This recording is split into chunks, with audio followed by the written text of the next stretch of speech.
Simon and Neri Grove are going to Bangkok for 2 months to visit their son Jan, who lives and works there. Well, here we are in Kensington. We do enjoy, shall we say, a better standard of living than the norm. And this is our house up here. I'm a retired Lieutenant Commander in the Navy, and I was an attaché in the British Embassy in Tokyo for a total of 6 years. I was a Japanese interpreter. I scored the highest rate ever, which was 88% in the final exams. Here is a Japanese naval sword. I, of course, was in the Navy, and I then retired from the Navy and became a stockbroker. I was the biggest seller of gilt edge. I was doing £1 billion a year with a staff of 4, can you believe it? He was working in Japan.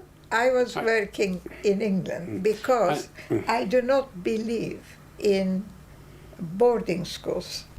The commander's son is the 5th generation of the Grove family to have business interests in the East. And I think he takes his brains from his dad. Yeah, he does. But also, I get on very well with people, and even long before I met her, when I went abroad first time, and I got on with Chinese, Indians, what have you, Africans, at a time when it was not fashionable. Jan runs a car parking business, and the commander wants to meet his son's employees to make sure the company is weathering the Asian economic storm. I am a director and a 10% shareholder, a 6-figure shareholder, let's put it this way, in his business. So he's done bloody well. He's going to do even better. You mustn't use Of course I can. I'm a naval officer. I'll put on my nice tie hat, which keeps the sun out. And then I've got a chin strap here if the wind is strong. And what was that remark, Dr. Livingstone? No, that's Africa. Nothing to do with me. I'm Asia. In Bangkok, the commander and his wife are staying in their son's luxury 23rd floor apartment. Well, as you can see, although this is a very exclusive area with embassies down there, expensive apartment blocks just a stone's throw away, right beside them are these slums. The commander's son Jan is 33 and came to Bangkok when he spotted a gap in the car parking market. I used to be a stockbroker in Tokyo. I came to Bangkok 4 years ago with a black bag, typical sort of immigrant story. I didn't know anybody here. I didn't speak a word of the language. Now I'm the largest car park operator in Bangkok. My parents are settling in fantastically. They love it here because they're weighted on hand and foot. Thank you. My father is interested to see how his investments are going. Jan has organised a morale-boosting company trip to Pattaya and takes his parents along to meet the staff. In the Far East, if you're running a company, as I did for 20 years, you're the father figure. You treat them very equally, but they treat you with respect, which is not what would be the case necessarily west of Suez.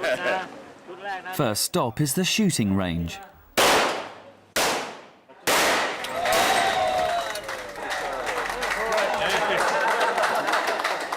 Next stop is a go-kart track where the commander takes a break from the action and orders himself a carrot juice.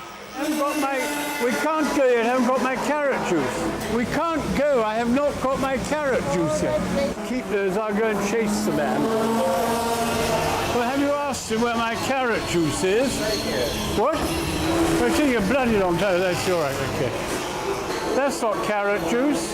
That's not carrot juice. I can't eat solid carrot. No, I'm sorry. Tostapon was drinking it. I said, what is it? It looked good. It's a carrot juice. I ordered one. The carrot juice finally arrives. Well, is it juice? Hold on, let's try. That's not juice. That's solid. Look. That's ice. I see. All right. Well, I'll do my best.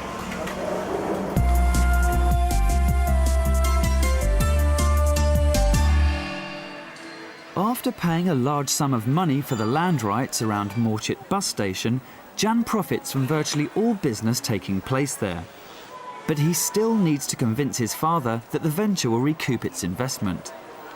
Because the Thais never developed a rail network, all of the Thais are obliged to travel by bus. So this is in fact the largest bus terminal on earth. Very easily, yes. So that's 45 million people a year passing through this terminal. Unbelievable, yeah.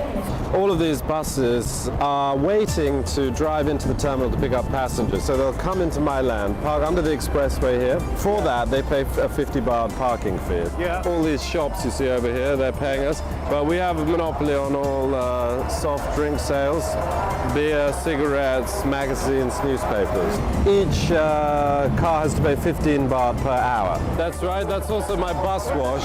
We also have a snooker club over there. I have the right for all the advertising contracts within this building. And I'll tell you, that toilet over there does an absolute cracking business. 2 baht to use the loo. Well, you know, we're doing about £3,000 to £3,500 a day, so it's really turning in the cash now. Jan's successful venture takes the commander back to the days of the empire. What my son has done is what English people that age could have done in the 18th or 19th centuries, and most of them haven't got it together anymore, can't be done. The place to get it done, as it was in those days, is the East. Hooray, my spectators arrived, and a video of English television has arrived. So that keeps you busy for a few days. The commander and his wife have settled in well to life in Thailand, and while their son tries to strike a business deal over advertising space with a Japanese company, the couple head off to lunch at the British Club. Go, Jap. It's opposite that blue building. Nearly, wait. No. I tell you, wait a minute. Nearly, no, I don't think this. No. More. Wait, maybe here. Let me look. Slow. Yes, I think this is it. Open your window and give them this. Yes, we are ordinary members. Oh, I got wrong thing. Oh, sorry. British Club. Sorry. Oh, sorry. Like his father, Jan speaks Japanese, which gives him an advantage during deals like this. I think it's invaluable that my upbringing meant that I was in Asia since the age of 3, because it allows me to understand some of the cultural methods of doing business and of getting along with people. After a stressful journey, the couple eventually arrive at the British Club.